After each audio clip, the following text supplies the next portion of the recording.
3 महामंत्र। ॐ त्वमेव साक्षात् श्री महालक्ष्मी महासरस्वती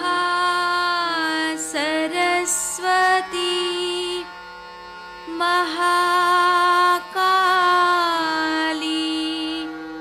त्रिगुणात्मिका कुंडलिनी साक्षात् श्री आदिशक्ति माताजी श्री निर्मला देव्यै नमो नमः। ॐ त्वमेव साक्षात् श्री कल्की साक्षात् श्री आदिशक्ति माताजी श्री निर्मला देव्यै नमो नमः। ॐ त्वमेव साक्षात्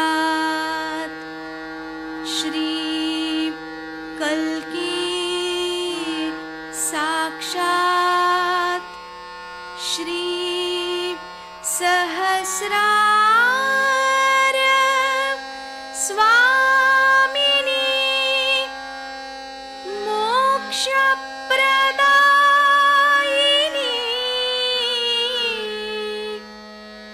माताजी श्री निर्मला देव्यै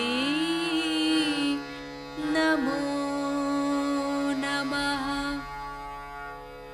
श्री गणेश मंत्र। ॐ त्वमेव साक्षात् श्री गणेश साक्षात् श्री आदिशक्ति माताजी श्री निर्मला देव्यै नमो नमः। जय श्री माता जी।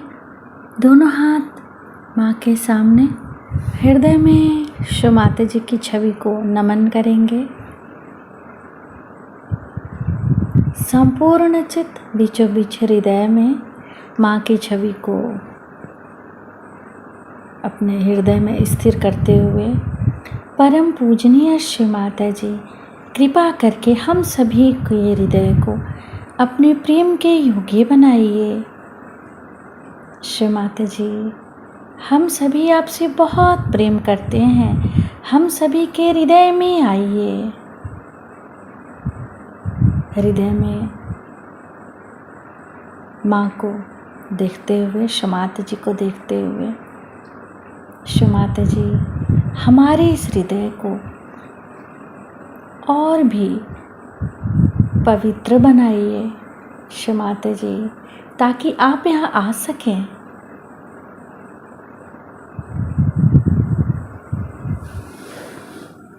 धीरे धीरे अपने संपूर्ण चित्त को दोनों हाथों पे, एक एक अंगुलियों पे, श्री माता जी हम सबको क्षमा कर दीजिए, हम सभी अज्ञानी हैं।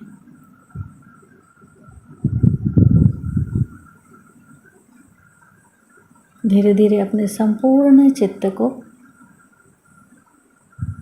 लेफ्ट नाभि पर क्षमाते से प्रार्थना। क्षमाते जी, आपकी परम कृपा में हम शांत हैं, संतुष्ट हैं और उदार भी हैं। बाएं नाभि पर पूरा चित्त स्थिर करते हुए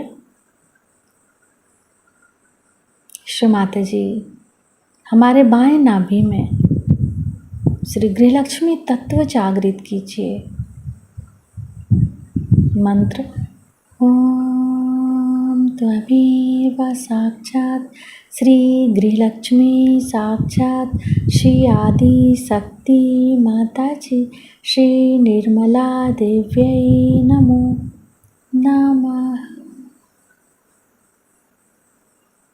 क्षमाते जी, आपकी परम कृपा में हम शांत हैं, संतुष्ट हैं और उदार भी हैं।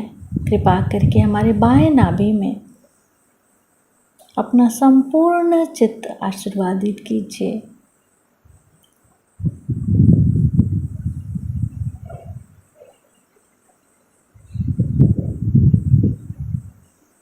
बाएं नाभि पर ही अपने संपूर्ण चित्त को रखते हुए क्लॉकवाइज घुमाएंगे चित्त को।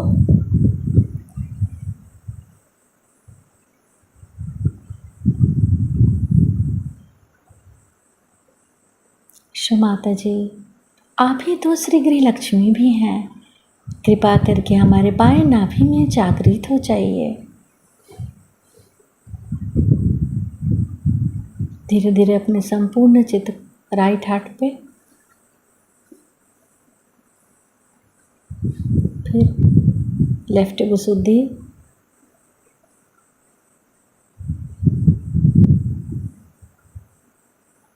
लेफ्ट आज्ञा, सहस्त्रार। सहस्त्रार पर माँ से प्रार्थना। क्षमाते जी, हम आपकी अमृतवाणी को सुन सके ऐसी कृपा कीजिए। कृष्ण ने अपने गीता में कहा है कि योग क्षेम वहाम्यहम्। इसका मतलब है पहले योग, पहले वो क्षेम कहते, पहले उन्होंने योग कहा, उसके बाद क्षेम कहा। क्षेम का मतलब होता है आपका वेलबीइंग,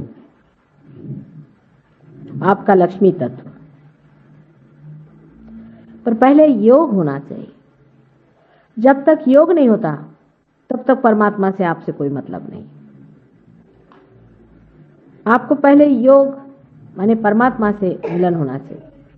आपके अंदर आत्मा जागृत होनी चाहिए। जब आपके अंदर आत्मा जागृत हो जाती है तब आप परमात्मा के दरबार में असल में जाते हैं। नहीं तो आप रट्टू तोते के जैसे कहा करते हैं, जो कुछ भी बात है बाहर ही रह जाती है। अंदर का आपा जब तक आप जानते नहीं, जब तक आप अपने को पहचानते नहीं, तब तक आप परमात्मा के राज में आते नहीं, और इसीलिए आप उसके अधिकारी नहीं हैं जो परमात्मा ने कहा हुआ है।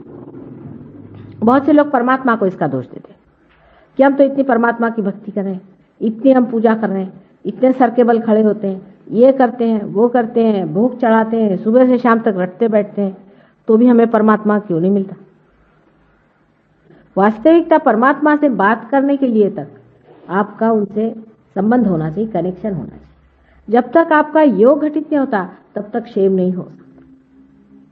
क्षेम का मतलब है आपके चारों तरफ से रक्षा, जो लक्ष्मी तत्व हमारे अंदर है वो जागृत हो जाता है। कृष्ण ने सिर्फ ये कहा कि वह हम मैं करूंगा, पर कैसे करूंगा सो नहीं कहा। सो मैं आपसे बताती हूँ वो किस तरह से होता है।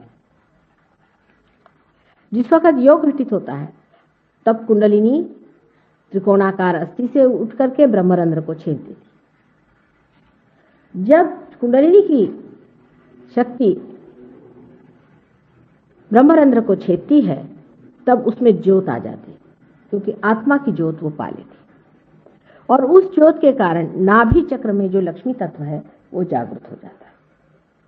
जैसे ही लक्ष्मी तत्व आप में जागृत हो जाएगा, चारों तरफ से आप देखिएगा आपकी खुशहाली रहेगी। कोई आदमी रईस हो जाए जिसको हम पैसे वाला कहते हैं, वो जरूरी नहीं कि वो खुशहाल है। अधिकतर पैसे वाले लोग महादुखी होते हैं। जितना पैसा होगा उतने ही वो गधे होते हैं, उतने उनके घर के अंदर गंदगी आती, शराब, दुनिया भर की चीज, मक्कारीपन, झूठापन, हर तरह की चीज उनके अंदर रहती है। हर समय डर, भय कि अभी गवर्नमेंट आके पकड़ती है, कि खाती है, कि हमारा पैसा जाता है, कि ये होता है, वो होता है। तो जो बहुत रईस लोग हैं वो भी कोई लक्ष्मीपति नहीं, क्योंकि उनके अंदर लक्ष्मी का तत्व नहीं जागृत हुआ है। सिर्फ पैसा कमा लिया, पैसा उनके लिए मिट्टी जैसा है, उससे कोई उनको सुख नहीं है। लक्ष्मी का तत्व समझना चाहिए। मैंने पिछली मर्तबा बताया था कि लक्ष्मी कैसी बनाई हुई है। उसके हाथ में 2 कमल हैं जो गुलाबी रंग के हैं, और एक हाथ से वो दान करती है और एक हाथ से आश्रय देती है। गुलाबी रंग का द्योतक होता है प्रेम। जिस मनुष्य के हृदय में प्रेम नहीं है वो लक्ष्मीपति नहीं हो सकता। उसका घर ऐसा होना चाहिए जैसे कमल का फूल होता है। कमल के फूल के अंदर भंवरे जैसा जानवर जो कि बिल्कुल शुष्क होता है, जिसके कांटे चुभते हैं अगर आप हाथ पे लीजिए तो, उसको तक वो स्थान देता है, अपनी गाभा पर उसको सुलाता है, उसको शांति देता है। लक्ष्मीपति का मतलब यह है कि जिसका दिल बहुत बड़ा हो, जो अपने घर आए हुए अतिथियों को, किसी को भी अत्यंत आनंददायी होता है, वो लक्ष्मीपति होता है। लेकिन अधिकतर आप रईस लोग देखते हैं कि वहां भिखारी होते हैं, उनके घर आप जाइए तो उनके एकदम जान निकल जाती कि मेरे 2 पैसे खर्च होंगे। जिस आदमी को हर समय ये फिक्र लगी रहती है कि मेरे आज 4 पैसे यहाँ खर्च हो रहे हैं, 2 पैसे वहां खर्च हो रहे हैं, इसको जोड़ के रखो, उसको कहाँ बचाऊं, इसको क्या काटूं, वो आदमी लक्ष्मीपति नहीं। कंजूस आदमी लक्ष्मीपति नहीं हो सकता। जो कंजूस है वो कंजूस है, वो लक्ष्मीपति नहीं है। कंजूस आदमी दरिद्री होता है, महादरिद्री होता है, उसमें कोई बादशाहत नहीं होती। जिस आदमी की तबीयत में बादशाहत नहीं होती उसको लक्ष्मीपति नहीं कहना चाहिए। जो आदमी बादशाही होता है वो चाहे गरीबी में रहे चाहे अमीरी में रहे, वो बादशाह होता है। वो बादशाह के जैसा रहता है, छोटी छोटी चीज के पीछे में, 2-2 पैसे के पीछे में, 2-2 कौड़ी के पीछे में, इसके पीछे में, उसके पीछे में परेशान होने वाला लक्ष्मीपति नहीं हो सकता। उसीलिए लक्ष्मी तत्व फिर जागरूक नहीं होता, इसलिए नाभि चक्र की बड़ी जोर की पकड़ हो जाती है। मटेरियलिज्म आ जाता है उस आदमी के अंदर, जड़वादी हो जाता है। छोटी छोटी चीज का उसको बड़ा ख्याल, ये मेरा, ये मेरा, ये मेरा बेटा, ये मेरा फलाना, ये ठिकाना, ये सारी चीज जिस आदमी में आ गई वो लक्ष्मीपति नहीं। इसकी चीज मारूं कि उसकी चीज मारूं कि ये लूं कि वो लूं कि सब मेरे लिए होना चाहिए, इस तरह से जो आदमी सोचता है वो भी लक्ष्मीपति नहीं। जो दूसरों के लिए सोचता है, अगर मेरा अच्छा आलीशान मकान है तो इसमें कितने लोग आकर बैठेंगे, अगर मेरे पास आलीशान चीजें तो कितने लोगों को आराम होगा, कैसे मैं दूसरों का स्वागत कर पाऊंगा, कैसे मैं दूसरों की मदद कर पाऊंगा, किस तरह से मैं उनको अपने हृदय में स्थान दूंगा। मदद का भी सवाल नहीं उठता। आदमी ये सोचता कि ये मेरे ही अपने हैं, इनके साथ जो भी मैं करना है मैं अपने साथ कर रहा हूं। तब असली लक्ष्मी तत्व जागृत हो जाता है। कमल के जैसा उसका रहन सहन, उसकी शक्ल होनी चाहिए, सुरभित होना चाहिए ऐसा आदमी, न कि उसे हर समय घमंड की बदबू आए। अत्यंत नम्र होना चाहिए। कमल का फूल हमेशा आपने देखा है उसमें एक ऐसी हमेशा थोड़ी सी झुकान रहती है। कमल कभी भी ऐसा खड़ा नहीं होता है, तो थोड़ी सी झुकान जरूर डंठल में आ जाती है। उसी प्रकार जो कम से कम जो लक्ष्मी जी के हाथ में कमल है, दोनों में इसी तरह की सुकुमारता है। दूसरों से बात करते वक्त वो बहुत ठंडी तबीयत से, आनंद से, प्रेम भरा इस तरह से बात करता है। झूठा नहीं होता, कोई प्लास्टिक के नहीं होते हैं वो कमल, असल में होते हैं। ऐसा मनुष्य असल में कमल के जैसा होना चाहिए। एक हाथ से वो दानी होना चाहिए, उसके हाथ से दान बहते ही रहना चाहिए, बहते ही रहना चाहिए। हमने अपने पिता को ऐसे देखा है, हम पिता की अपनी बात हम देखते हैं बहुत बार, बहुत दानी आदमी थे, देते ही रहते थे, कि पास कुछ ज्यादा हो जाए वो बांटते ही रहते थे। कोई यही मजा ही नहीं आता जब तक वो बांटे नहीं। और उनसे कोई कहे कि आप आंख उठा के भी नहीं देखते, जो आया वही उठा के ले जा रहा, आप आंख उठा के नहीं देखते, तो कहले मैं क्या देखूं, जो देने वाला दे रहा, मैं तो सिर्फ बीच में खड़ा हूं, दे रहा हूं, उसको देखने का मुझे तो शर्म लगती है। लोग कहते कि तुम दे रहे हो। इस तरह का दानत वाला आदमी जो होता है, जो अपने लिए कुछ भी संग्रह नहीं करता, दूसरों को बांटते रहता है, दूसरों को देते रहता है, देने में ही उसको आनंद आता है, लेने में नहीं, ये आदमी लक्ष्मीपति होता है। ऐसे ही को मिलता है 1000 बार और देते रहता है। जो अपने ही बारे में सोचता रहे, मेरा कैसा भला होगा, मेरे बच्चों का कैसा भला होगा, मैं कैसे अच्छा होऊंगा, ऐसे आदमी को लक्ष्मीपति, उसमें कोई शोभा नहीं थी, वो भिखारी होता है हर समय। और एक हाथ से वो आश्रय देता है अनेक को, अपने घर में जो भी आया उससे अत्यंत प्रेम से रहना, उसके अत्यंत अपने बेटे जैसी उसकी सेवा करना, आश्रय। उसके यहाँ नौकर चाकर, घर में जानवर, अनेक लोग उसके आश्रय में होते हैं, पर वो हमेशा ये जानते कि हमारा आश्रय दाता है। कोई हमें तकलीफ होगी वो हमें देगा, रात को उठ करके भी देगा, और चुप कैसे करता है, उसे बताता नहीं, जताता नहीं, दुनिया को दिखाता नहीं कि मैंने इनके लिए इतना कर दिया, वो कर दिया, एकदम चुप कैसे कर देता है। परमात्मा भी हूबहू ऐसा है। वो एक स्त्री स्वरूप, मां स्वरूप बनाया हुआ लक्ष्मी जी का स्वरूप है, और एक कमल पे लक्ष्मी जी खड़ी हो जाती है। आप सोचिए, कमल पे खड़ा होना माने आदमी में कितनी सादगी होनी चाहिए, बिल्कुल हल्का, उस पर कोई बोझा, कमल पर भी वो खड़े हो सके ऐसा आदमी उसे होना चाहिए, जो किसी को अपने बोझे से न दबाए, जो बहुत ही नम्र होना चाहिए। जो दिखाते फिरते हैं हमारे पास ये चीज है, वो चीज है, फलाना है, ठिकाना है, वो लक्ष्मीपति नहीं हो सकते। मातृत्व उनमें होना चाहिए, माँ का हृदय होना चाहिए, तब उसे लक्ष्मीपति कहना चाहिए। ये सब लक्ष्मीपति के लक्षण है। और जब आपके अंदर ये तत्व जागृत हो जाता है तो पहली चीज आप में आती है संतोष। ऐसे तो किसी चीज का अंत ही नहीं है। आप जानते हैं कि इकोनॉमिक्स में कहते हैं कि कोई सी भी वांट सैशिएबल होती ही नहीं इन जनरल। आज आपके पास ये है तो कल वो चाहिए, वो है तो वो चाहिए, वो चाहिए तो वो चाहिए। आदमी पागल जैसे दौड़ते रहता है, उसके कोई हद ही नहीं हो। आज ये मिला तो वो चाहिए, वो मिला तो वो चाहिए, लेकिन आदमी में संतोष आ जाता, उसे संतोष आ जाता है। जब तक आदमी में संतोष नहीं आएगा वो किसी भी चीज का मजा नहीं ले सकता, क्योंकि संतोष जो है ये वर्तमान की चीज है, प्रेजेंट की चीज है, और आशा जो है ये फ्यूचर की चीज है, निराशा जो है ये पास्ट की चीज है। आप जब संतोष में खड़े रहते हैं, फुल्ली सेटिस्फाइड जैसे, तब आप पूरा उसका आनंद उठा रहे हैं जो आपको मिला हुआ। नहीं तो उनके पास कितना भी रहता है तो भी कहते अरे उसके पास इतना, मुझे वो चाहिए, तो ये काहे को मिला, फिर वो मिल गया तो उसको वो चाहिए। कभी भी ऐसा आदमी अपने जीवन का आनंद नहीं उठा सकता, कभी भी वो ऊंचा नहीं उठ सकता। रात दिन उसकी नजर जो है ऐसी पड़ती रहेगी, जो चीजें बिल्कुल व्यर्थ है, जिनका कोई भी महत्व नहीं, जिनका जीवन में कोई भी महत्व नहीं, जिसका अपने जीवन के आनंद से कोई भी संबंध नहीं, ऐसी चीज के पीछे में वो भागते रहते हैं। पर पहले योग घटित होना चाहिए, फिर क्षेम होता है। हमारे सहयोग में यहाँ पर भी अनेक से लोग आए हुए हैं जो कि हमारे साथ सहयोग में रहे और जिन्होंने पाया और इसमें प्रगति की है। उनकी सबकी फाइनेंशियल प्रगति हो गई, सबकी A to Z। कोई कोई लोगों के पास तो लाखों रुपया आ गए, जिनके पास 1 रुपया नहीं था उनको लाखों रुपया मिला। ऐसे भी लोग हमारे यहाँ हैं जिन्होंने, अब जैसे यहाँ देखिए मियाँ बीबी जो आए हुए हैं अंग्रेज लोग, ये इंडिया आना चाहते थे, तो उन्होंने कहा कैसे जाएं, पैसा तो है इनके पास, इनकी भी बड़ी प्रगति हो गई, वैसे भी इनको बहुत पैसा वैसा मिल गया और काफी आराम से रहने लगे। लेकिन जब आने लगे तो उनको एक फॉर्म ने कह दिया अच्छा तुम मुफ्त में जाओ, हम तुम्हारा पैसा देंगे क्योंकि हम तुम्हारा ये काम करते थे। छोटी छोटी चीज में परमात्मा मदद करता है, और आपके इतना रुपया आपके पास बच जाता है कि आपको समझ नहीं आता कि क्या कर। इन लोग पहले ड्रग्स लेते थे, शराब लेते थे और दुनिया भर की चीजें करते थे, उसमें बहुत रुपया निकल जाता था। अब मैंने देखा कि इनके घर अच्छे हो गए, घरों में सब चीजें आ गई और अच्छे से म्यूजिक सुनते हैं, सब अच्छे अच्छे शौक इनके अंदर आ गए, सब बढ़िया तरीके से रहने लग गए, इनके बाल बच्चे अच्छे हो गए। मैंने पूछा भाई ये कैसे होगा? कहले हम तो सारा पैसा ऐसे बर्बाद करते थे और होश ही नहीं था हमको, हम कहाँ रहते थे, हम तो बेहोश ही रहते थे, हमको पता ही नहीं था कि हम कैसे रहते थे, क्या करते। इसीलिए जो गुरुजन हो गए उन्होंने शराब और ऐसी चीजों को एकदम मना किया।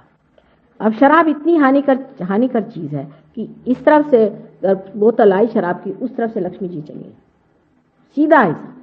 उन्होंने देखा कि आपकी शराब की बोतल अंदर आ रही, उधर से वो चली गई। ऐसे आदमी को कभी भी लक्ष्मी का सुख नहीं मिल सकता। जिनके घर में शराब चलती उनके घर में लक्ष्मी जी का सुख नहीं हो सकता। हाँ, उनके यहाँ पैसा होगा, लड़के रुपया उड़ाएंगे, बीबी भाग जाएगी, कुछ ना कुछ गड़बड़ हो जाएगा, बच्चे भाग जाएंगे, कुछ ना कुछ तमाशे हो जाए।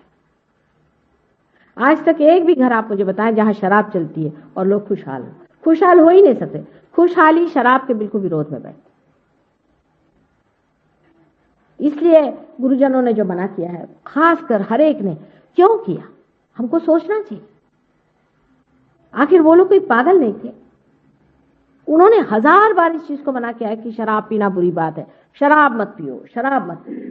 शराब तो एक ऐसी चीज है कि ये भगवान ने कोई पीने के लिए कभी भी नहीं बनाई थी, पॉलिश करने के लिए बनाई थी, पॉलिश करने के लिए। कल लोग फिनाइल पीने लगेंगे, क्या कहें आदमी के दिमाग का? कुछ भी पीने लग जाए तो उसे कौन क्या कर सकता है? आदमी का दिमाग इतना चौपट है कि कोई भी चीज उसकी समझ में आ जाए पीने लग जाता। उसे किसने कहा था कि शराब पीने के लिए? अब ये पॉलिश की चीज आप अपने शराब के नाम से जब पीते हैं तो अपने भी जितने भी लिवर हैं, इंटेस्टाइन्स हैं, सब पॉलिश होते जाते हैं। यहाँ तक कि आर्टरीज आपकी पॉलिश होकर के स्टिफ हो जाती है। आर्टरीज इतनी स्टिफ हो जाती है कि उसकी जो स्नायु है वो अपने को स्थितिस्थापक नहीं बना सकते, माने ना तो वो बढ़ सकते ना घट सकते, बस जम के जाते। आर्टरीज जो है एकदम एक साइज की हो जाती, तो खून भी नहीं चल पाता, खून भी अटक जाता, जबकि वो उसकी जब कोई भी दबाव ना हो, उसके ऊपर में कोई खुलाव ना हो और एकदम जैसे कि नली जैसे बन जाए आर्टरीज, तो उसमें क्या हो? ऐसा पॉलिश तब दूर चढ़ता जाता है इसकी कोई हद नहीं, और मनुष्य भी पॉलिश बन जाता है। ऐसा आदमी बड़ा कृत्रिम होता है, ऊपर से बड़ी अच्छाई दिखाएगा। शराबी आदमी है, ऊपर से वाह बड़ा शरीफ है, वो बड़ा दानी है, ऐसा है वैसा है, सब ऊपरी चीज है। जो अपने बीवी बच्चों को भूखा मार सकता है, जो अपने बीवी बच्चों से जाती कर सकता है, वो आदमी कितना भी भला बाहर गम करके घूमे, उसका क्या अर्थ निकलता है बताइए। इसलिए शराब की इतनी मनाही कर गए, इतनी मनाही कर गए हैं, सो किस लिए कर गए? अब मुसलमानों को इतनी मनाही है शराब, लेकिन मुसलमानों से ज्यादा कोई पीता ही नहीं। क्यों मनाही कर गए इतनी? सोचना चाहिए। मोहम्मद साहब जैसे आदमी क्यों मनाही कर गए? नानक साहब इतना मनाही कर गए, सिखों से ज्यादा कोई लंदन में पीता ही नहीं, उनके आगे तो अंग्रेज हार गए, है कि नहीं बात से? कौन से धर्म में शराब को अच्छा कहा है? कोई भी धर्म में नहीं कहा हो, लेकिन सब धर्म में लोग इतना ज्यादा पीते हैं और अपने गुरुओं का अपमान हो रहा है। हमारी सारी नाभि चक्र और उसके चारों तरफ 10 हमारे जो धर्म हैं जो कि गुरुओं ने बनाए, ये 10 धर्म हमारे नाभि भी होते। इसीलिए इन गुरुओं ने हमें मना किया हुआ है कि आप अपने धर्मों को बनाने के लिए पहली चीज है शराब या कोई सी भी ऐसी आदत न लगाएं जिससे आप उसके गुलाम हो जाए। अगर आपको ये गुलामी करनी है तो आप स्वतंत्रता की बात क्यों करते? लोग तो सोचते हैं कि गुलामी करना ही स्वतंत्रता है। आपको अगर कोई मना करे कि बेटे शराब नहीं पियो, तो लोग सोचते देखो ये मुझे रोकते हैं, टोकते हैं, मेरी स्वतंत्रता छीनते हैं। मनुष्य इतना पागल है, उसको मना इसलिए किया जाता है कि बेटे तू दूसरी गुलामी मत कर। जब कभी कोई बात बड़े लोग बताते हैं तो उसको विचारना चाहिए, ना कि उसको रटते बैठना चाहिए सुबह से शाम तक। उसको विचारना चाहिए, उसको सोचना चाहिए इन्होंने ऐसी बात क्यों कही, कोई ना कोई इसकी वजह हो सकती। ऐसे इतने बड़े ऊंचे लोगों को ऐसी बात कहने की जरूरत क्या पड़ गई? क्यों इस चीज को बार बार उन्होंने मना किया? ये सोचना चाहिए और विचारना चाहिए। और कोई भी मनुष्य जरा सा भी बैठकर सोचे तो वो समझ सकता है कि इस कदर गंदी ये चीजें हम लोगों ने अपना ली है, जिसके कारण हमारे यहाँ से लक्ष्मी तत्व चला गया। इंडिया से लक्ष्मी तत्व बिल्कुल पूरी तरह से चला गया। यहाँ पर लक्ष्मी तत्व है ही नहीं, और जागरूक करना भी बहुत कठिन है, क्योंकि लक्ष्मी तत्व जो है वो ही परमात्मा के खोज का पाया है। नाभि में ही विष्णु जी का स्थान है, और विष्णु जी का जो स्थान है, विष्णु जिसे हम लक्ष्मी उनकी जो शक्ति मानते हैं, इसी में हमारी खोज शुरू होती है। जब हम अमीबा रहते हैं तो हम खाना खोजते हैं, जरा उससे बड़े जानवर हो गए तो और कुछ खाना पीना और संग साथी ढूंढते रहते हैं। उसके बाद हम इंसान बन गए तो हम सत्ता खोजते हैं, हम इसमें पैसा खोजते हैं। बहुत से लोग तो खाने पीने में मरे जाते हैं। बहुत से लोग तो सुबह से शाम तक क्या खाना है, क्या नहीं खाना है, ये करना है, वो करना है, इसी में सारे बर्बाद रहते हैं।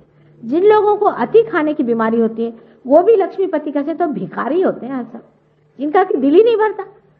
एक मुझे कहने लगी, एक हमारे यहाँ बहू आई थी रिश्ते में, कल मेरे बाप क्या ये था वो था। अरे मैंने कहा तुम्हें तो दिखाई देना चाहिए, तुम्हारे अंदर तो जरा भी संतोष नहीं। ये खाने को चाहिए तुमको, वो खाने को चाहिए, घूमने को चाहिए, फिरने को चाहिए। कोई संतोष तुम्हारे बाप ने दिया कि नहीं दिया तुमको? अगर वाकई तुम्हारे बाप ऐसे लक्ष्मीपति थे तो कुछ तो तुम्हारे अंदर संतोष होता। मिला तो मिला, नहीं तो नहीं मिला। जब ये स्थिति मनुष्य की आ जाती है, जब उसकी सत्ता खत्म हो गई, जब उसको समझ में आया कि सत्ता में नहीं रहा, पैसे में नहीं रहा, किसी चीज में वो आनंद नहीं मिला जिसे खोज रहा था, तब आनंद की खोज शुरू हो जाती। वो भी नाभि चक्र से ही होती। इसी खोज के कारण आज हम अमीबा से इंसान बने, और इसी खोज के कारण जिससे हम परमात्मा को खोजते हैं, हम इंसान से अति मानव होते हैं, आपा को पहचानते हैं, आत्मा को पहचानते हैं, इसी खोज से। इसलिए लक्ष्मी तत्व बहुत जरूरी चीज, और लक्ष्मी तत्व जो बैठा हुआ है उसके चारों तरफ धर्म है। मनुष्य के 10 धर्म बने हुए हैं, अब आप मॉडर्न हो गए तो आप सब धर्म उठा के चूल्हे में डाल दीजिए, भाई आप मॉडर्न हो गए, क्या कहने आपके। लेकिन ये तो आपके अंदर 10 धर्म है ही, ये स्थित है, ये वहां है। अगर मनुष्य के 10 धर्म नहीं रहे तो राक्षस हो जाएगा। जैसे ये सोने का धर्म होता है कि ये खराब नहीं होता, इसी तरह से आपके अंदर जो 10 धर्म है वो आपको बनाए रखने हैं, जो मानव धर्म है। अगर इन 10 धर्मों की आप अवहेलना कर रहे हैं, और उसके उपधर्म भी हैं, लेकिन बेसिकली ये 10 धर्म आपको संभालने हैं। अगर वो आप 10 धर्म न संभाले तो आपका कभी भी उद्धार नहीं हो सकता, कभी भी आप पार नहीं हो सकते। पहले जब तक आप धर्म को नहीं बनाते हैं तब तक आप धर्मातीत नहीं हो सकते, धर्म से ऊपर नहीं उठ सकते। पहले इन धर्मों को बनाना पड़ता है, और इसीलिए इन गुरुओं ने बहुत मेहनत की है, बहुत मेहनत करी है। इनकी मेहनत को हम लोग बिल्कुल मटिया मेट करें अपनी अकल की वजह से, सब इसको खत्म कर दे रहे। इन 10 धर्मों को बनाना हमारा पहला परम कर्तव्य है। लेकिन आजकल के जो गुरु निकले हुए हैं उनको आपसे धर्म से कोई मतलब नहीं। आप शराब पीते, जो हमको भी एक बोतल और आपको कोई हर्जा नहीं।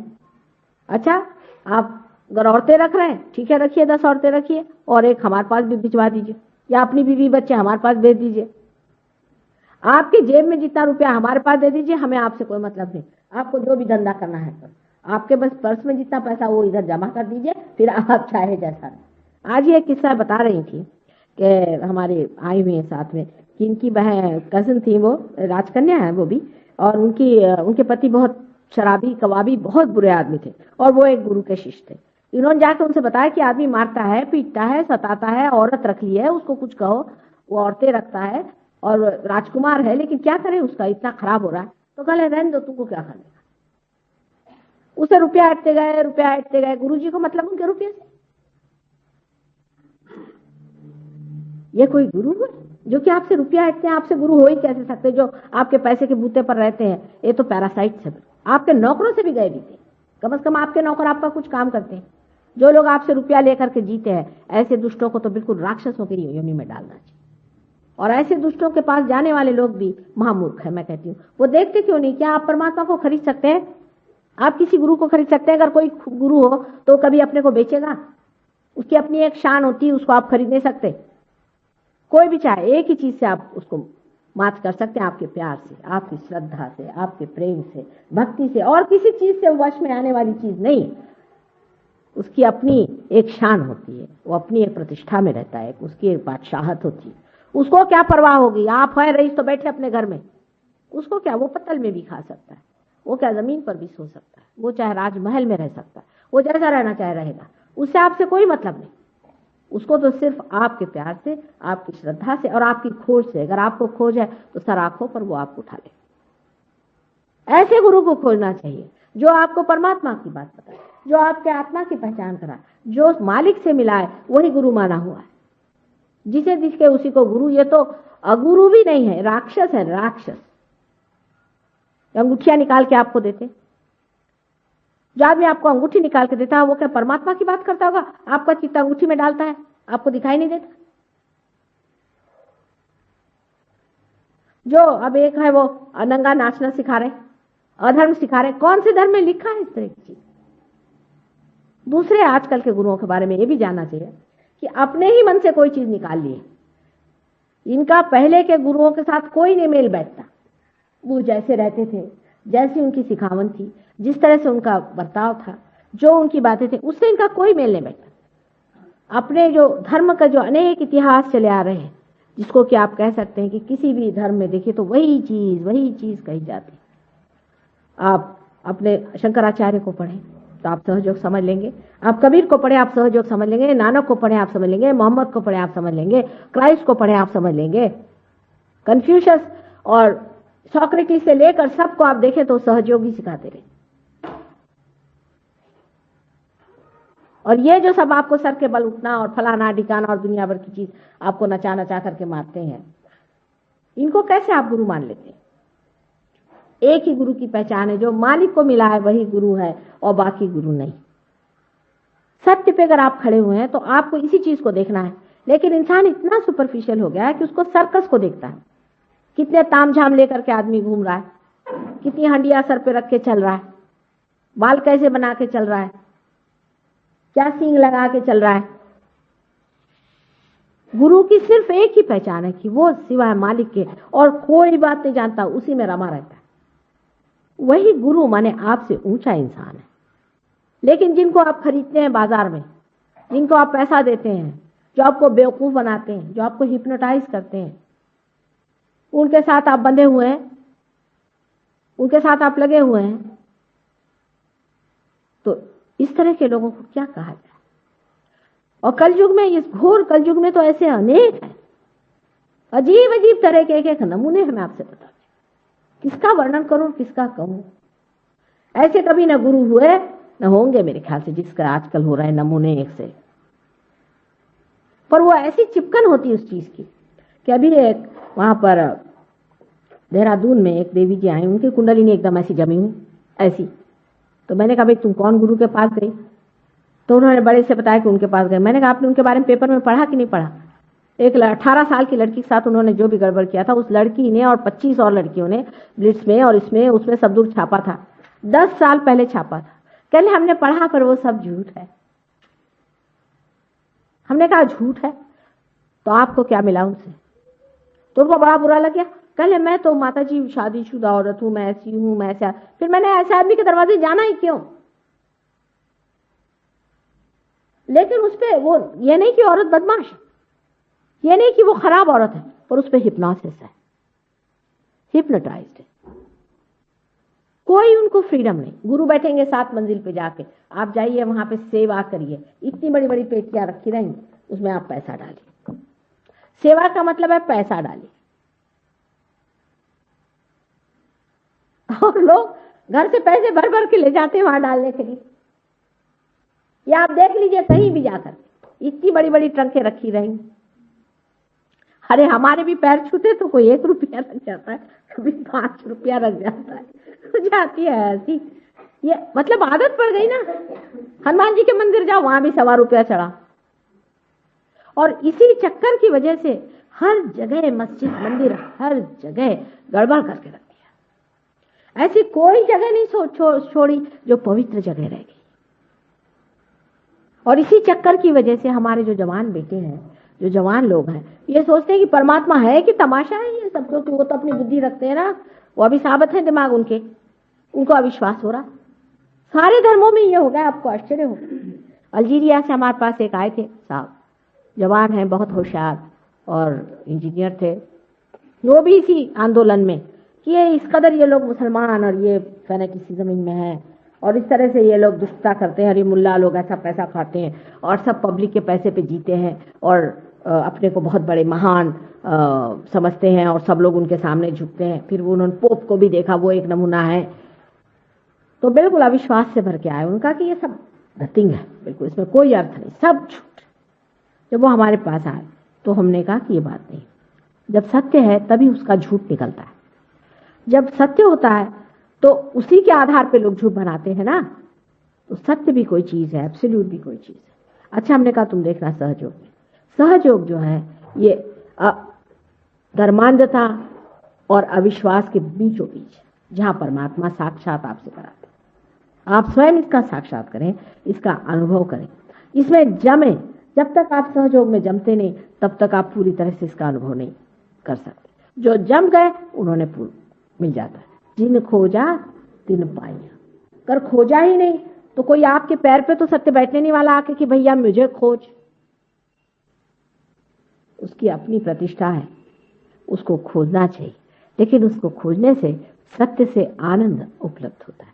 सत्य और आनंद दोनों ही चीज है, एक ही चीज है दोनों। जैसे चंद्र की चंद्रिका होती है, या जिस तरह से सूर्य का उसका अपना प्रकाश होता है, उसी प्रकार सत्य और आनंद दोनों चीजें एक साथ हैं। जब आप सत्य को पा लेते हैं तो आनंद विभोर हो जाते हैं, आनंद में रममाण हो जाते हैं। लेकिन ये सिर्फ लेक्चरबाजी नहीं है कि आपको मैं लेक्चर देती रहूं सुबह से शाम तक। लेक्चर से तो मेरा गला थक गया। अब पाने की बात है कि कुछ पाओ, आत्मा को पाओ। बहुत से लोग ऐसे भी मैंने बहादुर देखे, हमें तो कुछ हुआ नहीं माता जी, माने बड़े अच्छे हो गए। होना चाहिए, नहीं हुआ माने कुछ गड़बड़ है आपके अंदर, कोई ना कोई तकलीफ है, आप बीमार है, आपका मेंटली आप ठीक नहीं, आप कोई गलत गुरु के सामने अपना मत्था टिका है। अगर आपने अपना मत्था ही, जो कि परमात्मा ने इतनी शान से बनाया है, इसको गलत आदमी सामने टेक दिया है तो खत्म हो गया मामला। आपको हमें भी अंधता से नहीं विश्वास करना चाहिए, गलत बात। हम चाहते हैं कि आप पाओ, और उसके बाद अगर आपने अविश्वास किया तो आपसे बड़ा मूर्ख कोई नहीं, और उसके बाद भी आप अगर जमे नहीं तो आपके लिए क्या कहा जाए। जब आप पा लेते हैं तब इसमें जमिए, और जमने के बाद आप देखिए कि आपकी पूर्ण शक्तियां जो भी हैं इस तरह से हाथ से बहती हैं, और आप फिर दूसरों को भी इस आनंद को दे सकते हैं, दूसरों को भी ये सुख दे सकते हैं। और ये किस तरह से घटित होता है, कैसे बन पड़ता है, ये आप धीरे धीरे जैसे जैसे इसमें गुजरते जाते हैं आप खुद इसको समझते हैं। अब इनमें से बहुत से लोग हैं 6 महीने पहले हमारे पास में, सिर्फ 6 महीने पहले हमारे पास में। अभी डॉक्टर बरजोर जी साहब हैं, ये हमारे पास 6 महीने पहले आए, और ये बहुत बड़े डॉक्टर हैं लंदन के, इसके अलावा जर्मनी में भी प्रैक्टिस करते हैं। जब से इन्होंने पाया है इसके पीछे पड़ गए, तब से इन्होंने कैंसर ठीक किए हैं, दुनिया भर की बीमारियां ठीक की, और अब कहते हैं कि इसको पाने के बाद बाकी सब कुछ इरेलेवेंट लगता है हमको। क्योंकि जब आप बिल्कुल सूत्र पे ही काम करने लग गए, जब सूत्र को आपने पकड़ लिया तो फिर बाकी चीजें हिलाना कोई मुश्किल है।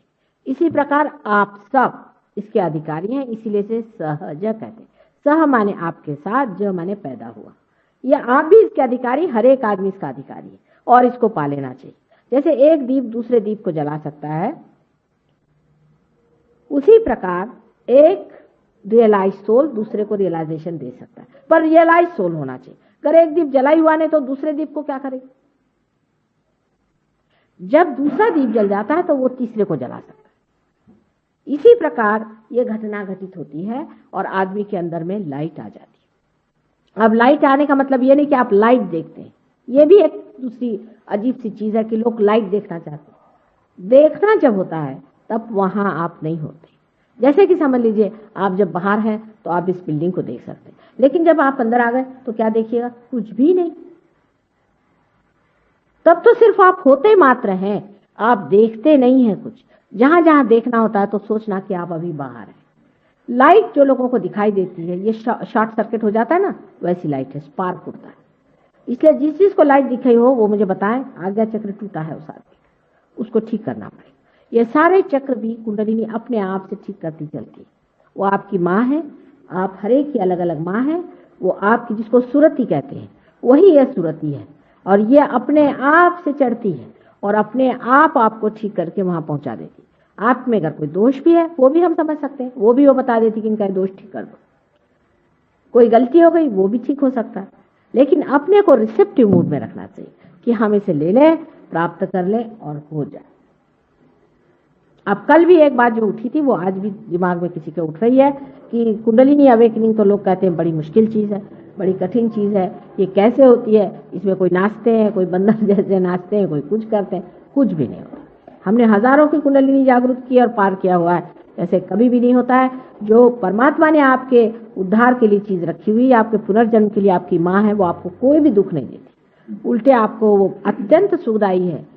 कैंसर जैसी बीमारी कुंडलिनी के अवेकनिंग से ठीक होती है, सारी बीमारी आपकी ठीक हो सकती है। इस तरह की बड़ी भारी प्रेमदायिनी, आशीर्वाददायिनी, इस तरह की बड़ी भारी शक्ति आपके अंदर में है।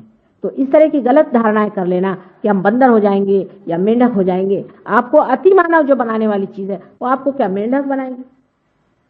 इस चीज को आप समझ लें। अब ये कठिन होता है, वो उसके लिए कठिन है जो बेवकूफ है, जिसको मालूम नहीं। जो इसका अधिकारी नहीं उसके लिए कठिन है, जो इसका अधिकारी और जो इसके सारे काम काज जानता है उसके लिए बाएं हाथ का खेल। हो सकता है कि हम इसके अधिकारी हैं और हम इसके सारे काम जानते हैं, इसीलिए आसानी से उठती है। बहरहाल आप अपनी आंख से देख सकते हैं इसका उठना, आप इसकी जागृति देख सकते हैं, इसका चढ़ना भी देख सकते हैं, और उसकी हम लोगों ने फिल्म भी बनाई है।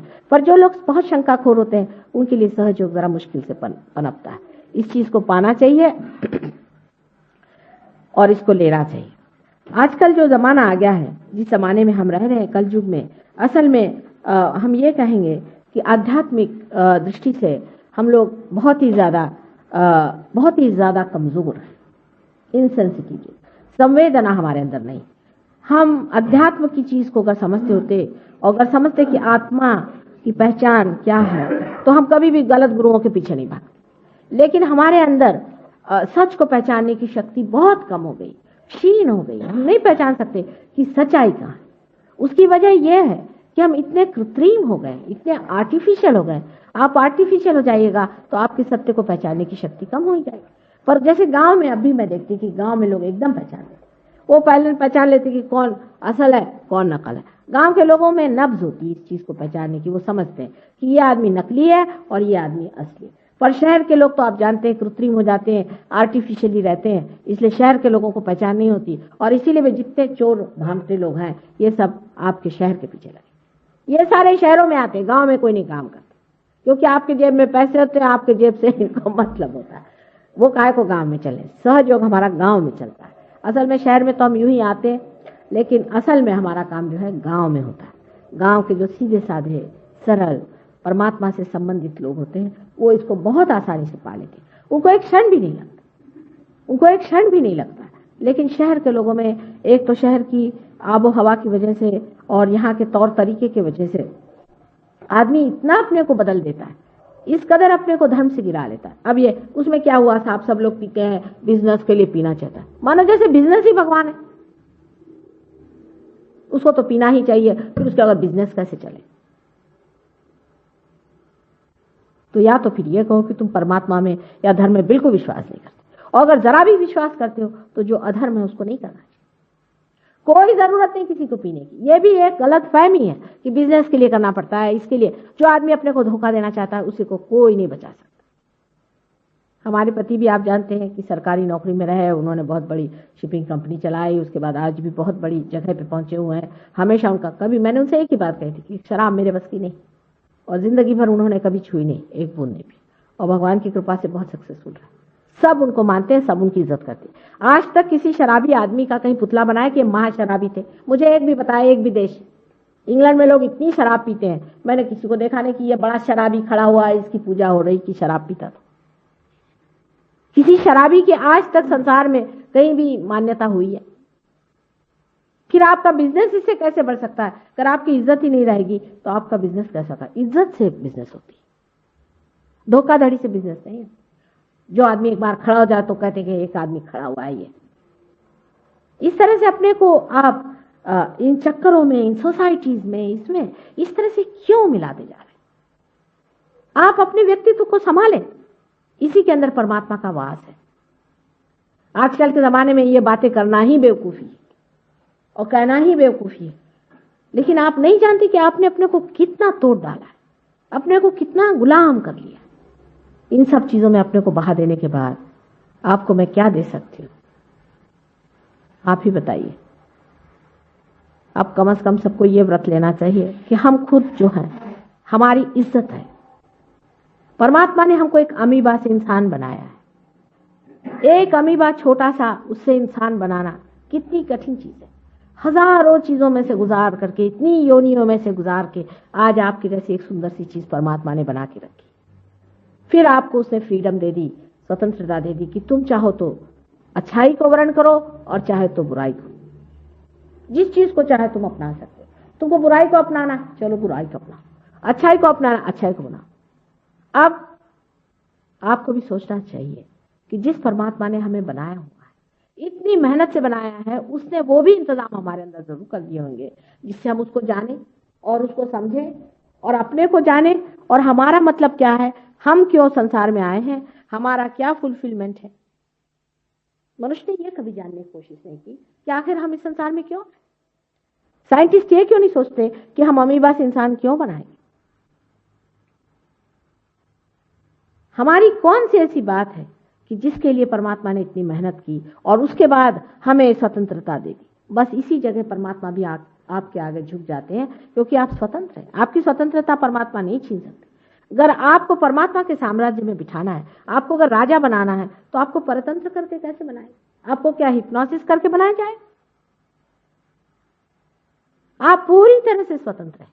आप चाहें तो परमात्मा को स्वीकार करें अपने जीवन में, और चाहें तो शैतान को करें।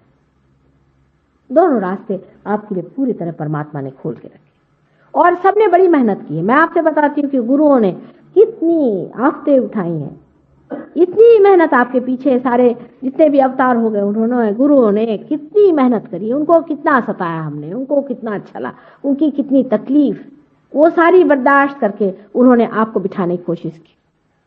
लेकिन कलयुग ऐसा कुछ आया बवंडर जैसे कि हम सब कुछ भूल गए और हमारी जो भी आत्मिक संवेदन है उसको भूल गए।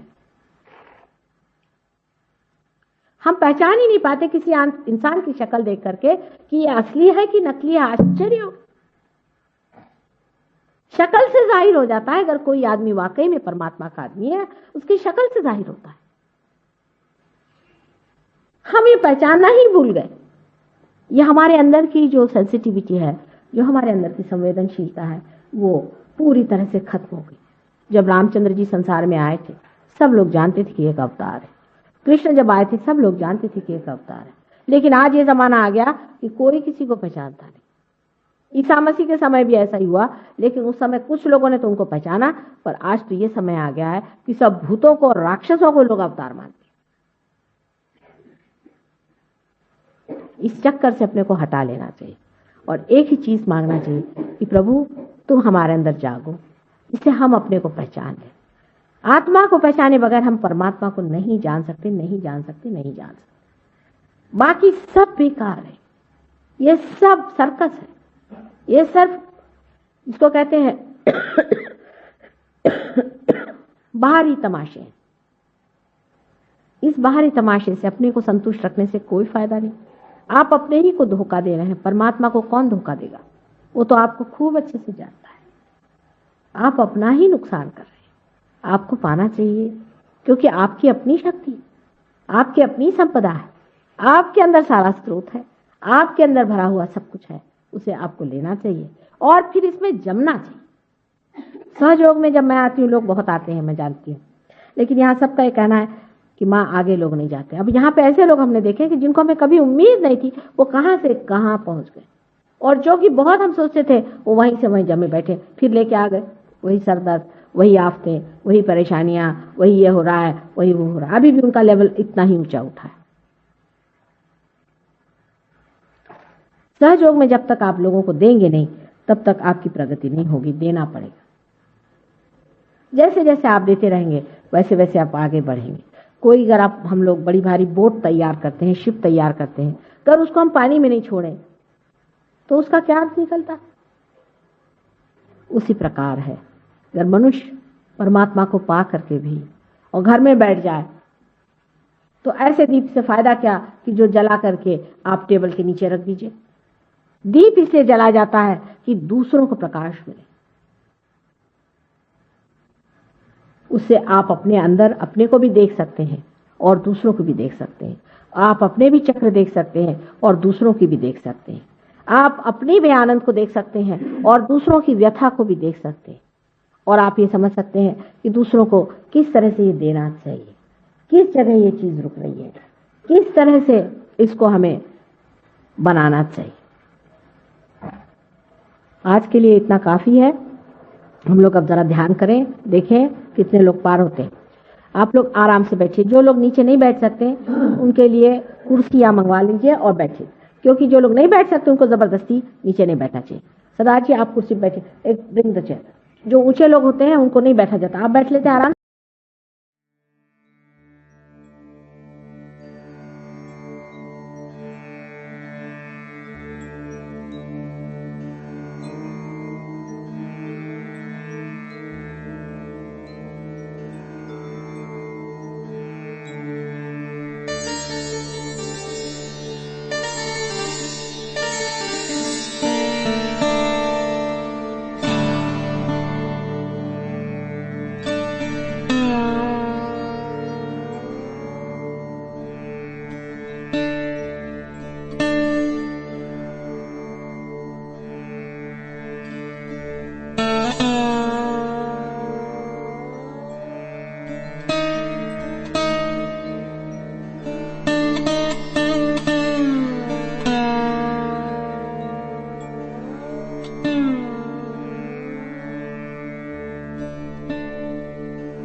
चलो मम्मी चलो एक ही बार ले चलो हमें निर्मल मैया के